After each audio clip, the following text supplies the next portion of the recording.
So I don't, should I be looking at you? Oh wait, there it is. It's on Facebook. All right, everyone. Good evening and welcome to Teen Talk Live. I'm Ann Dillard of KIP Consulting Services, where we are transforming the lives and minds of teens and those who love them. And tonight I have a special guest. Miss Jazmine Highsmith is here with us, and she is so excited to be here, and I'm even more excited to have her. Welcome, Jazmine. Hi, thanks for having me. I'm so excited to be here tonight. I really thank you for the opportunity. Yes, it's so great having met you and learning about all the things that you do. And so tonight, really, we have a very provocative topic, and it's are girls really, are they really athletes? Yeah. And so the other part of that is really talking about finding your passion through sports. Yeah. And so I'm just gonna have you share with us, share with our audience about how you serve how do you use your gift to serve the world? Okay. Well, my name is Jazmine Highsmith. I am a PhD sports management candidate. I'm currently in the dissertation phase of my PhD, so you guys say a prayer for me. I'm originally from Miami, Florida. I started playing sports when I was 14. I walked into high school and I was 5 feet 10 inches tall, and my track coach, Miss Carmen Jackson, pulled me out the hallway and she was like, "You're gonna be on my track team." I was like, "No, I'm not. I don't want to do that." 4 years later, I went to the University of South Florida on a track and field scholarship. I competed at USF from 2005 to 2009. So my undergraduate degree was paid for by my participation in sports. And then I went on to get my MBA from St. Leo University in sports business. And right now I am the founder of Female Athletes Rock, which is a platform created to empower and inspire athletes, female athletes, in addition to motivating young girls to get involved in sports.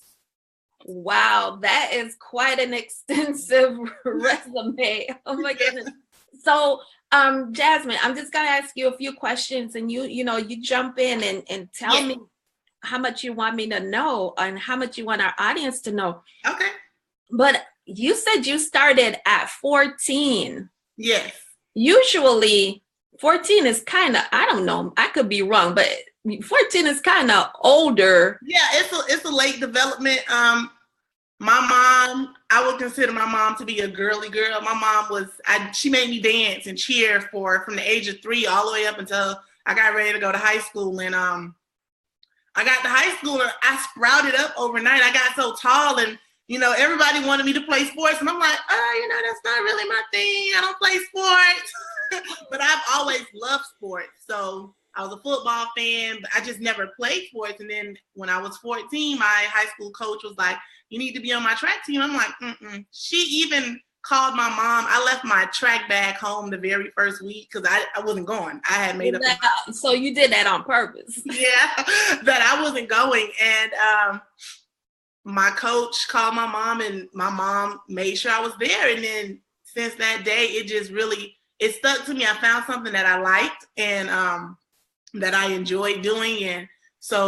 And here I am many, many years later. Wow. So your first introduction to sports was through track. Well, my first introduction to playing sports was track. So I've always been a sports fan.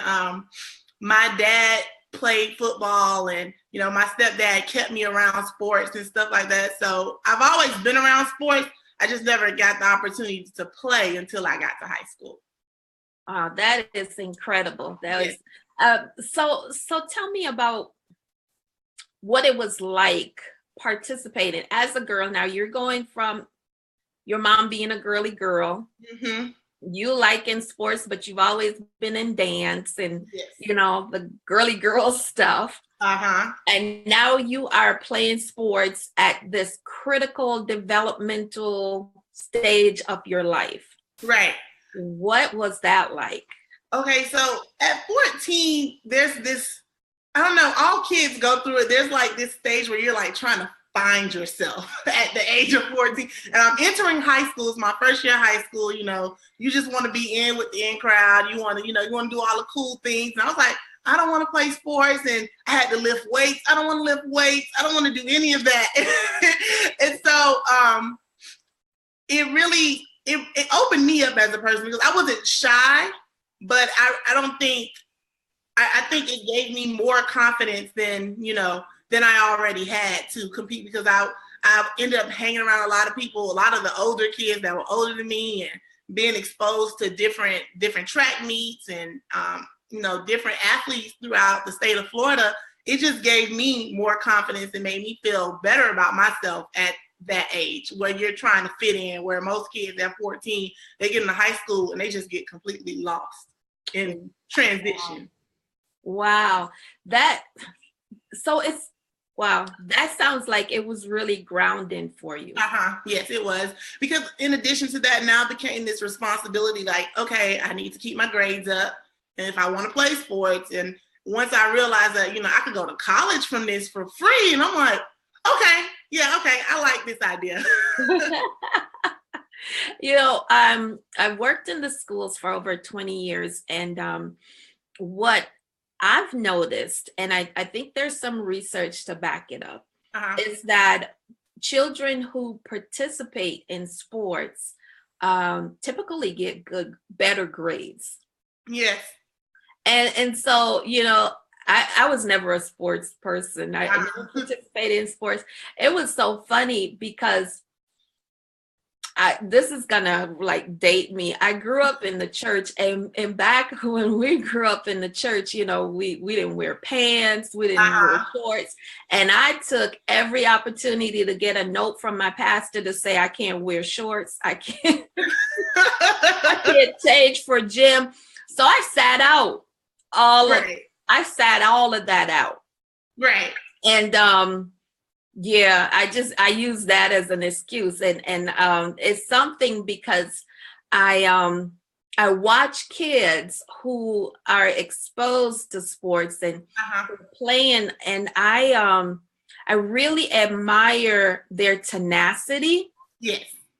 And I admire the skill that they develop at such a young age to learn how to balance and juggle different things. Yeah, I learned how to multitask at an early age. In high school, it's you come into high school, and I was in honors classes, so it was just like, okay, I have to balance school now. It taught me a lot of responsibility. Right. More responsibility than most kids have, because now I'm like, okay, well, I have to keep my grades up, and I like what I'm doing. I like participating. So in order to participate, you have to have the grades. So it's that balance, and trying to find that balance, because you're putting in the long hours after school. You're not going home like everybody else after school. You're after school.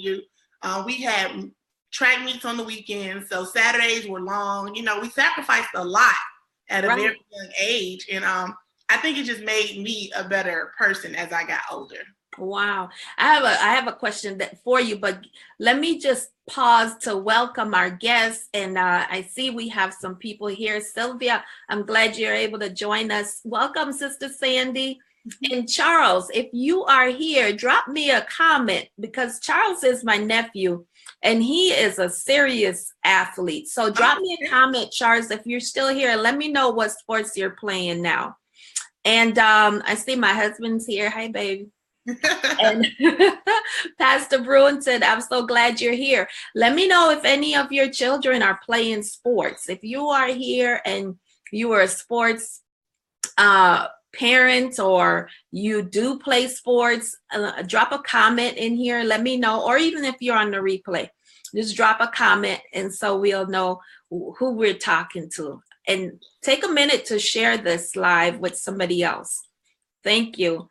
So there's this, one of the things that I found out is that it's the critical time in the day for teenagers is like between 3 and 6 p.m. in the evenings, where a lot of destructive behaviors happen between those hours, right? And so one of the things that you were saying is that in sports, when you were in sports, you didn't just get to go home. No. School was out at 2:30. We had to be at the track by 2:45. So, and from 2:45 till about 5:30, you know, a lot of kids, they're out doing whatever, homework, whatever. I was in practice. So there was no time to do all of the other things, you know, that kids get in trouble for in the evenings. My mom knew exactly where I was, who I was with, what I was doing. If I wasn't at practice, you know, there was an issue. So I wouldn't say it kept me in line, but it also helped my mom. You know, she knew exactly where I was. She didn't have to worry. And this, I mean, we had cell phones back then, and I had a cell phone, but she didn't have to worry about where I was or what I was doing after school because she knew exactly where I was. Right. Now, so your coach, well, before she was a lady, right? Yes, Miss Carmen. So before she was your coach, she saw something in you. Yes. A growth spurt, first of all, right? Well, I actually met her the summer going into high school. And so I was at this time 14 going into high school, and I was at a summer program, and she just stopped me out the blue in the hallway. She had never met me or anything like that. And she asked me, did I play sports? And I'm like, no, I don't do that. I was like, I cheered, but I guess that didn't really count. So right. I do consider cheerleading athletics, but I did cheer. But as far as basketball, anything like that, all the sports that they were like, you need to do this, I was like, no, I've never done that before. I've never done that before. But I've always been what they consider a tomboy. So I would be outside with my cousins and my brothers and running in the streets, throwing the football and doing all that stuff. But I never played sports, organized sports. Right. So, okay, so she got you to join, but I would imagine that there was something about the relationship that kept you there. Yeah. Miss Carmen was a very influential person. Her, along with the other coaches and my events coach, Coach Richard Lewis, they really took time to mold their athletes beyond the sport.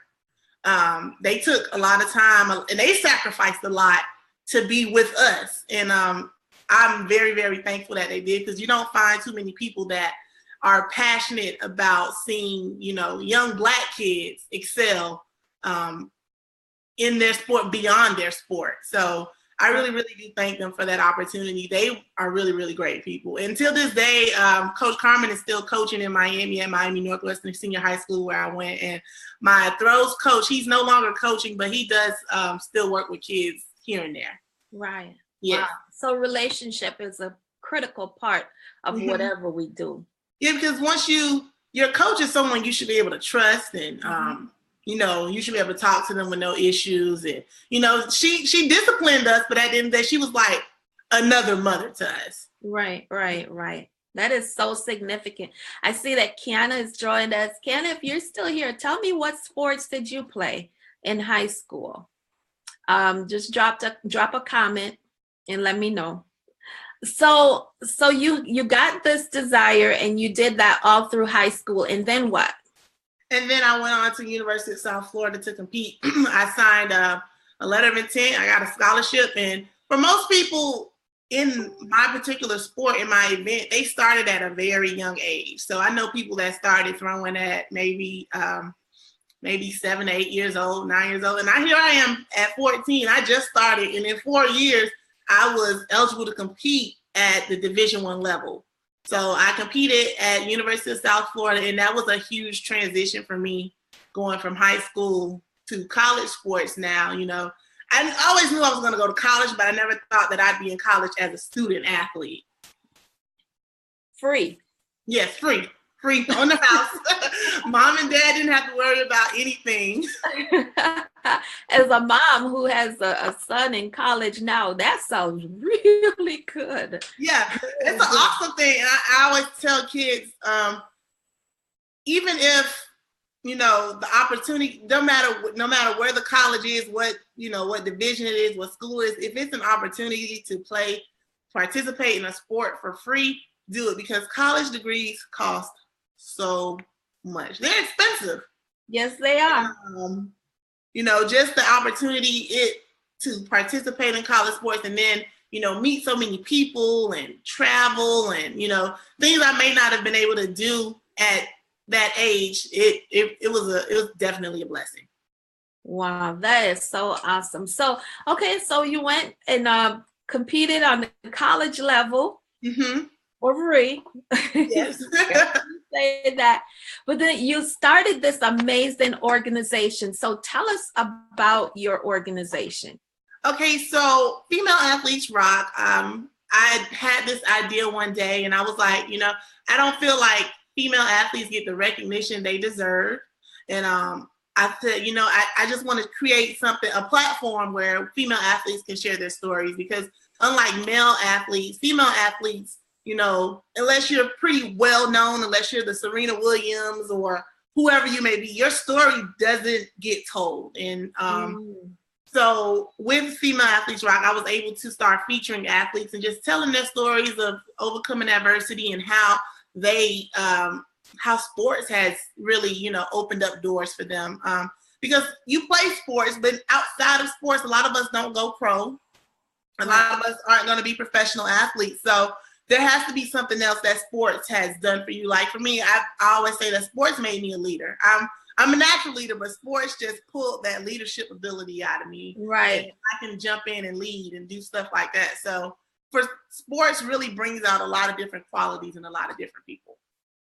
That is so amazing. I was never an athlete. I joined like the leadership clubs. The FHA, Future Business Leaders of America, and all those other clubs. Those are the things that I joined. Right. But of course, I couldn't wear pants.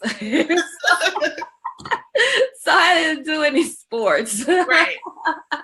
And I think that might be even typical of young girls who grow up in the church, especially if you're in a stricter organization. I think that might even be typical. Yeah, and because, sometimes the uniforms aren't always, what some people may find appropriate and stuff like that. So that's another reason why, in sports, there needs to be modifications, for other people so that they can participate as well. Right. What I did see, I think it was last year or maybe 2 years ago, there was this on a sport broadcast, they featured the Somali population and a kind of hijab that's made out of sports wear. I thought that was incredible. Yes, and that just shows you the evolution of sports for female athletes and how far it's going to come, and just so that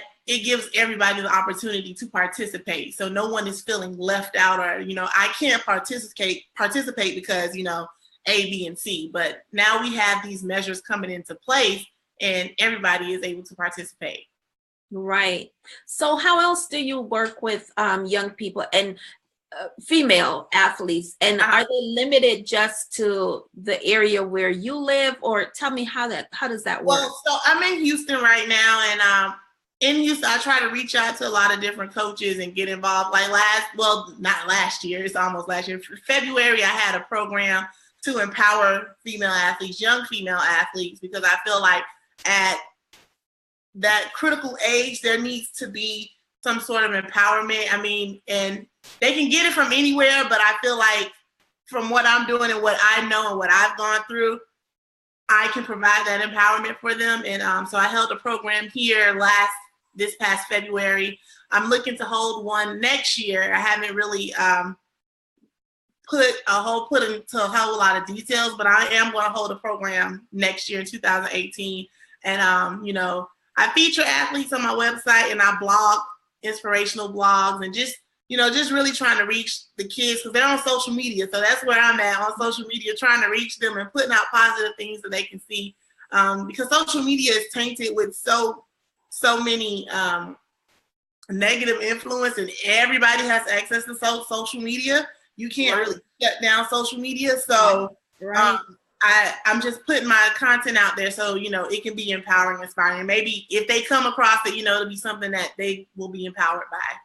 So what about the girl, we're talking about social media, and social media one of the things I dealt with is a lot of cyberbullying, a lot of depression as a result of social media because, there's a girl who looked at social media and judge themselves according to a lot of the images and the stories that they're seeing, which are not always real. But if you tell a 13, 14-year-old that, they don't necessarily know that, right?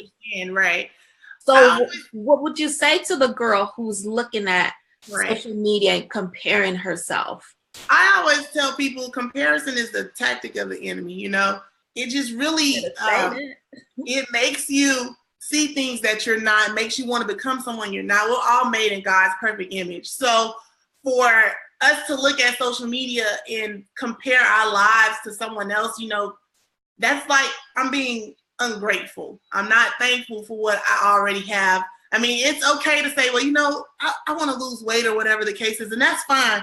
You should always want to, get in shape for your own ability, not because someone else is doing it. So I always tell people, don't look at social media should be the last thing that you're worried about, because people are only giving you just a highlight reel. I saw something on Facebook one time. They give you a highlight reel of their life. It's not actually their life. You don't know what people have done behind the scenes to get this way. You don't know what's going on. And a lot of people use social media for validation. Right. Those likes, they need those likes to validate them. And behind those likes, they're unhappy, Right. They're not pleased with the way their life is. So your message to the girls is what? Come out on the track and get find something that you're good at. And it doesn't have to be sports. I tell people all the time, it doesn't have to be sports, but if you feel like social media, you see people on social media doing things and you want to get involved, do it. Don't look for social media's validation to validate who you are. That's right. That is such a critical message. Just going to pause a second to welcome my guests. Hey, Cassie. Hey, Natalie, you are here. Thank you for joining us. Tonight, we are talking with Miss Jazmine Highsmith. We're talking about our topic today is, are girls really athletes? Yes. And how can girls find their passion through sports? And Jazmine is a PhD candidate for sports business, and she is so kind and generous to share her story with us today and to talk to us also about her organization. So when we're done, Jazmine, if you could just tag your page and drop a link to your website on this, that would be so amazing so people can find you. I will. I think what you're doing is really, really great. And it's so good to have options to be able to offer to our young people. Right.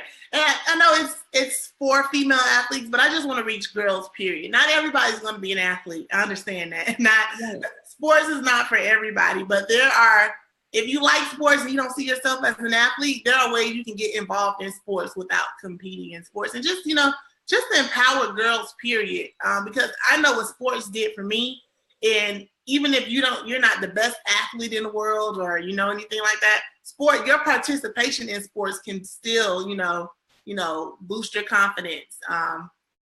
Just make you this leader that you never knew. It brings out a lot of things in you that you never thought existed. Right. We talk about confidence. We talk about self-esteem. We talk about leadership. Tell me about the physical, the physical impact that sports can also have.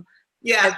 Indirect benefit. Yeah. So of course, most people, if I can work out and I can stay active or whatever the case is. I tell people all the time, I'm a former athlete, and truth be told, I'm still an athlete to this day. I do Muay Thai kickboxing right now. I'm always trying to find ways to just to stay active. Right. So the physical benefits, of course, you'll always be in shape. If anything, you'll always have your mental is better because exercise helps you release so many different hormones and stuff like that. So just mentally competing and also exercising and training has done a lot for me as well, because I can zone out and I know how to get in the zone and I know how to, attack, do different things just so that I can, mentally prepare for other situations outside of competing. Absolutely. And just to acknowledge our guests, Deborah's come in and Mika has joined us. And Mika says, yes, you get endurance from exercise. Yes. Right. And Yes. that is so important. That's critical. And endurance is not just to participate in the sport, but mental endurance, physical endurance. Just, I tell people all the time, I've been through a lot of tough training and for my sport that I think it made me mentally a tougher person because I deal with a lot of stuff. I'm like, I don't know how I got through that. Right. So I think it just builds you mentally. It builds you up a lot. It gives you endurance, strength, mental strength, and physical strength. Right. Well, thank you all for being here. Thank you for the likes. And please remember to share this conversation. We're talking about girls in sports. So Jazmine, tell me, what would you say to the parent who says, well, I don't have time to get my kid, to a sporting event, or I don't have money to, right. That would be a luxury for my family because we don't have the money. Yeah. You do run into, I was a high school coach and I ran into a lot of that. I don't have the time or, we can't afford it. And it's been one of my things to start sponsoring, try to find an athlete to sponsor. I can't sponsor a whole lot of athletes, but at least one, sponsor somebody. But for the parents, it's also a sacrifice. And I'm so thankful that I did have parents who sacrificed their time and, a coach that said, well, if you can't pick her up today, I'll bring her home, right. Stuff like that. So parents, if you are running into those issues, just think about the long-term benefits and, some of the sacrifices you may have to make. I mean, what's a couple $100 compared to a $50,000 education that you never have to pay for, So it's a small sacrifice for a bigger reward. That I like how you put that. It's a small sacrifice for a bigger reward and award, really. Yeah.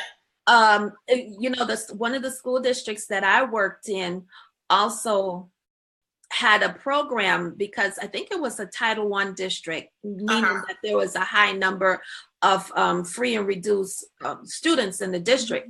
And so one of the programs that they had was anybody who wanted to play sports, they just pay a small fee.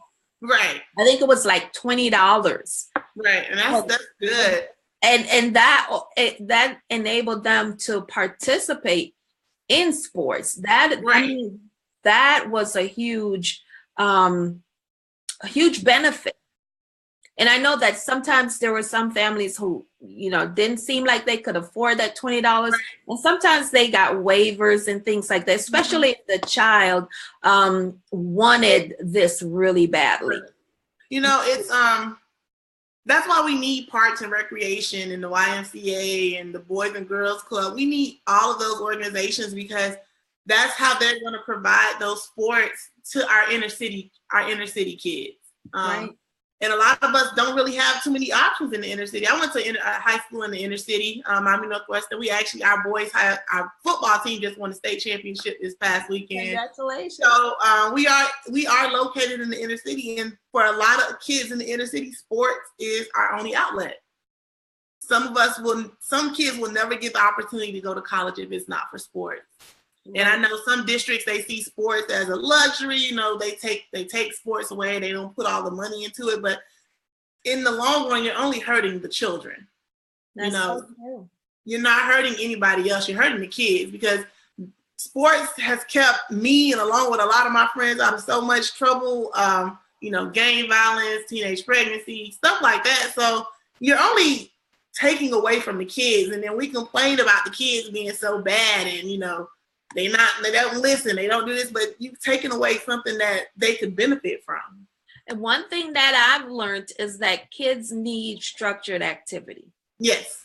And the more structure they have in out of school time, the more structure they have in out of school time, the more productive they can be.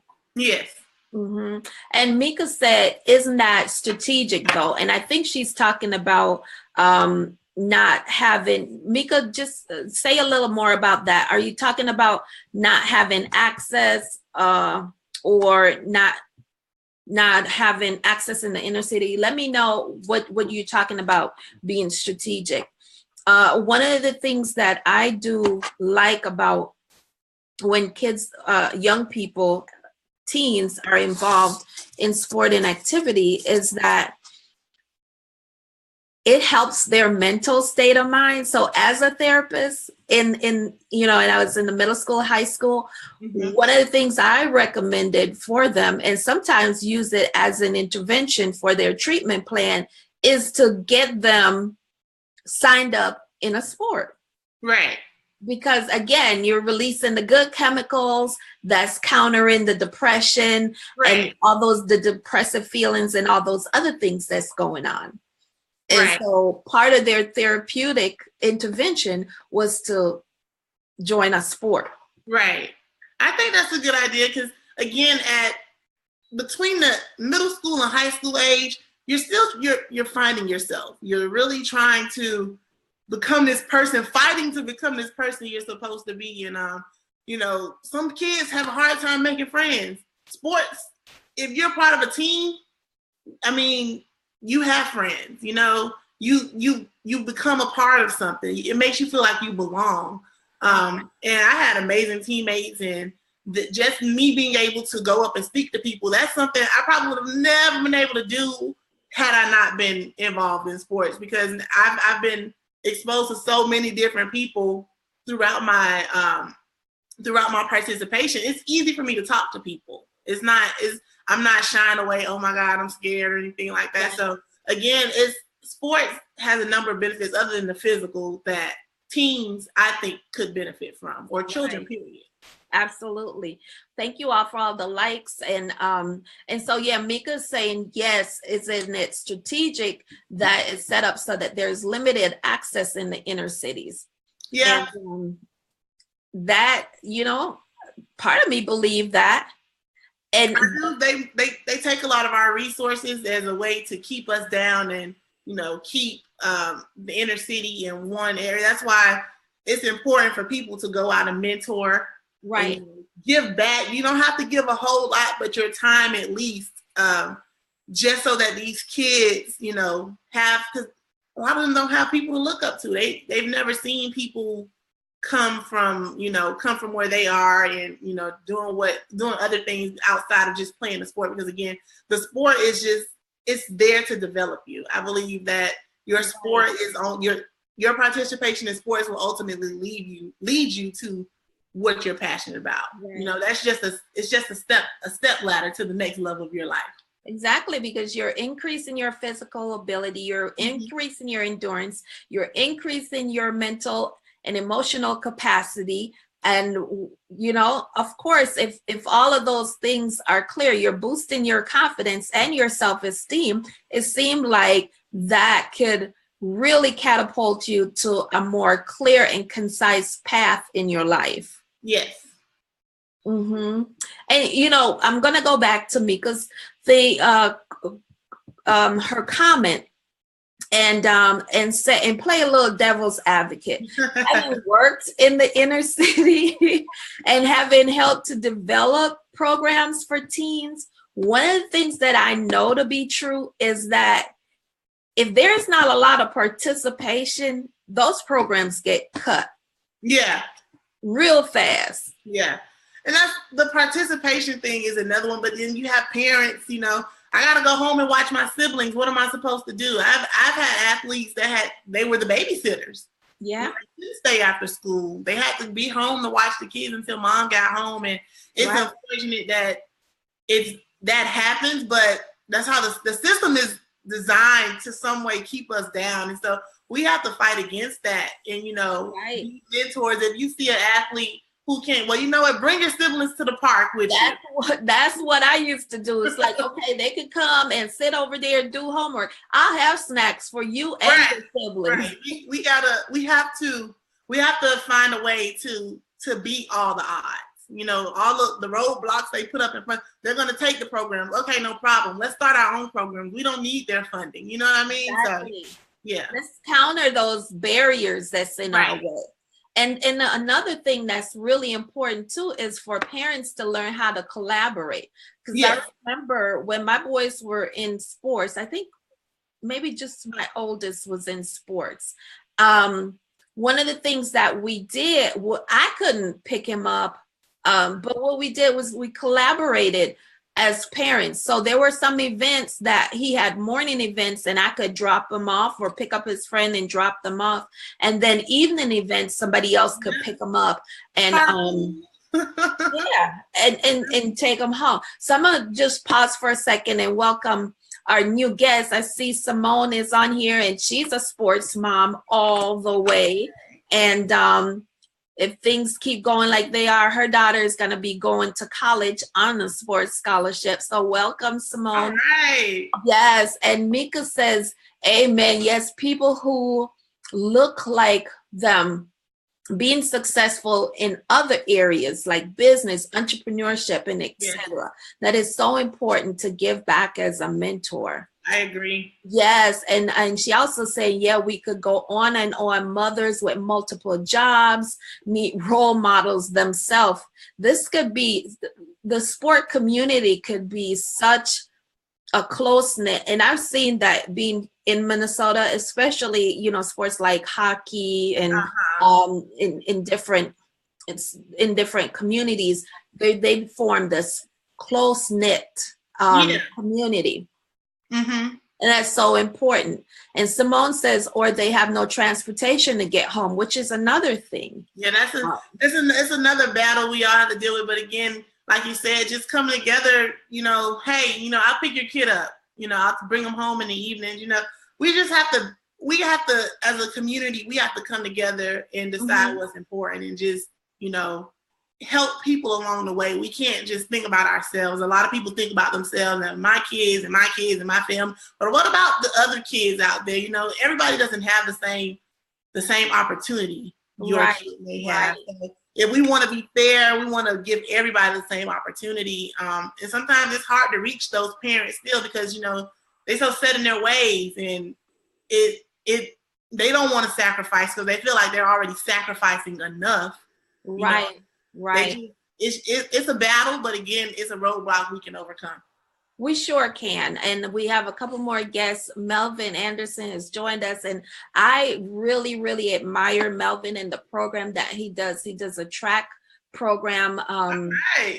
Yes, in Minnesota. And I, you know, watch his daughter, and I think she went to college in Connecticut. So Melvin, if you want to chime in, feel free to chime in about what you do and how sports have benefited the children that you mentor. I'm so glad that you stopped in. And Sister Kimball is here. Thank you for being here. And Simone says, let them know that they don't only have to strive for just the NBA. There's other things. You know, not just the NBA or the WNBA. You know, there's more to sports. I mean, everybody's goal, if you talk to little athletes now, their goal is to play professional sports. And that's fine, you know. Like I said, but there are tons of people who played sports, played college sports, never went pro, but they are, you know, they're business leaders. They own businesses, you know, they're CEOs. They do a lot of different things. So sports, like I said, it's just a platform, you know, because even once you play in the professional level, your career doesn't last always because, you know, injuries happen and, you know, it takes you out the game, you know. But again, sports is just a platform to get you to where you're supposed to be. And it helps, like we talked about earlier, it helps with your focus, it helps to build your endurance. And that is such an incredible thing to learn, especially at a young age. Yes. So if we have teenagers watching and contemplating, you know, and they're saying, well, I wasn't a part of Little League and I wasn't this and I didn't, what's one message that you can pass on to them? Okay. I was definitely that kid because at 14, you're like, you know, people been playing sports all their life. I don't think I'm gonna get in and learn all I need to know. But I think for them, they just need to be confident.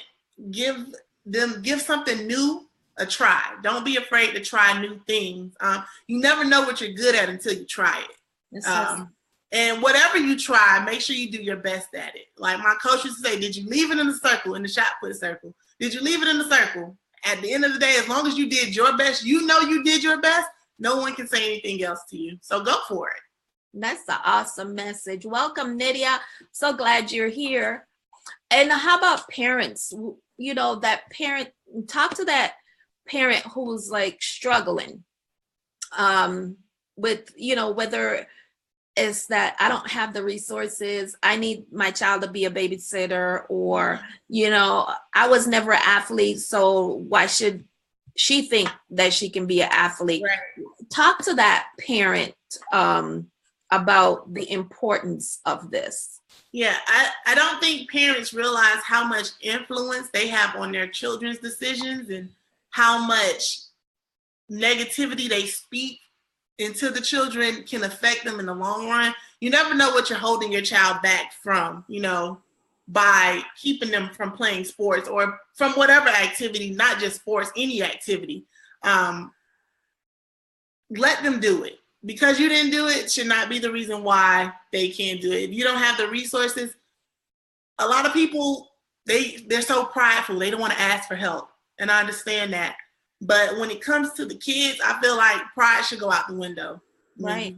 Kids. Right. There's nothing to ask family members. Like I used to ask them, hey, can you give me $20? Can you give me $20? Hey, can you pay for this? Can you pay for that? And you know, you'll be surprised who say yes and who say no. You know, if it's keeping your kid out of trouble, right, where you don't have to worry about in the afternoon, if my kid made it home today, I don't know where they are, who they're with. Let them participate, especially if you're having that issue now with your kids. You know, they're not bad kids, but they just mischievous. All kids are mischievous. So the more time they have to do things, you know, they're going to do things. So if you just give them that structure, you say, you know what, you're going to go to practice from this time to this time. I'll find out what to do with the other kids. You know, just put all the kids in sports. All my mom's kids were in sports. So all of us. Right. Yeah. That's right. That's right. Onika has joined us. Thank you for being here. I love to see, you know, even as I scroll through Facebook, I see pictures of kids getting their medals and their awards. And there's one young lady, Stephanie, who I watch her kids in different sports, and it was so amazing. One day I saw her son, he had all these medals hanging from you know, around him. And yeah. I think about how what he's experiencing is more than just those medals. Yeah, it's so much. It's a sense of pride, because it's like, oh my God, I earned this. Like I can remember earning my first medal in track and field. I'm like, I really earned this. And so it makes you want it more. You want to win. Like that was my main goal. I want to win this week, I want to go back to finals. I want to place. I want to score points for my team. So it's just that sense of, you know, feeling like you've done something. Right. And the boost to your self-esteem. So it's more than just winning on the field now. Right. It's like, I'm going to win in the classroom. And when you come up against obstacles, you know that, you know, okay, all I have to do is try. If I try, chances are I'll win. Right. You know, so that is so amazing. So again, I've always encouraged my students to be a part of sports, especially my therapy students. I'm like, go get some natural therapy. It's some natural medicine to help you. Catrice, I'm glad you're joining us. Again, you all like and share this, because we're having a really good conversation with Miss Jazmine Highsmith. And Jazmine is doing amazing work with her organization. Again, Jazmine, tell us a little bit, as we wrap up, tell us a little bit more about your organization. How can people find you? Okay. And what should we look for coming out of your organization? So I am on the web at www.femaleathletesrock.org. You can like us on Facebook, Female Athletes Rock. And on Instagram, Female Athletes Rock. And on Twitter, it's for Female Athletes. Coming up, I have a lot of things that I'm working on. I definitely want to try to reach more athletes to just help them find their passion. I know it's a lot of college athletes will be graduating soon, and a lot of college athletes are going to come out of school and they're not going to know what to do with themselves because in college is a whole different ball game. You know, you're about your sport. That is your job for 4 years, and then for 4 years, after that 4 years is up, it's like, okay, so what do I do now? All I know is my sport, and that's a whole different topic. So I think I definitely want to reach more athletes, not just female athletes, but athletes general, and help them find their passion through sports. And I want to do a lot more work in the community with young athletes. Some more mentoring. Definitely would like to do a lot of speaking and, you know, just finding ways to inspire and empower young athletes. Excellent. And so when is that PhD coming? Whew. Oh gosh. So this time next year, I should be Dr. Highsmith. Girl, say that proud. Yes, next year. So this time next year for sure. The dissertation phase has been eye-opening. It's been a lot. But it's a rewarding experience just to know I'm working towards that, you know, the highest obtainable degree ever. So it's coming along, and God, next year this time I'll be Dr. Highsmith. Well, wonderful, wonderful. I'm so happy for you. I'm so proud of you. Thank you so much. I'm so glad that you agreed to join us this evening on Teen Talk. I enjoyed you so much. Thank you for having me. Absolutely, absolutely. And keep us posted on your upcoming event that's going to be happening. Is it in Miami or in Houston? It'll be in Houston. In Houston. So we're going to be looking forward to your upcoming event in Houston. Yes. And all the great things that you are going to be doing, or you are already doing great things. Yes. So I'm really excited for you. Thank you so much. So excited for you, Jazmine. And thank you for sharing so much with our audience. And for our audience, thank you all for being here. I see my son Joseph is here. Hey, shout out to my grandson Joey. And also to Bo, thank you for joining us. Please like and share this video. Thank you, Carol, for being here. Catrice, I'm glad you're here. Thank you for sharing the video, because we are Teen Talk Live. This is a production of KIPP Consulting Services, and we work to transform the lives and the minds of teens and those who love them. Thank you all for joining us. You all be blessed. Bye, everybody.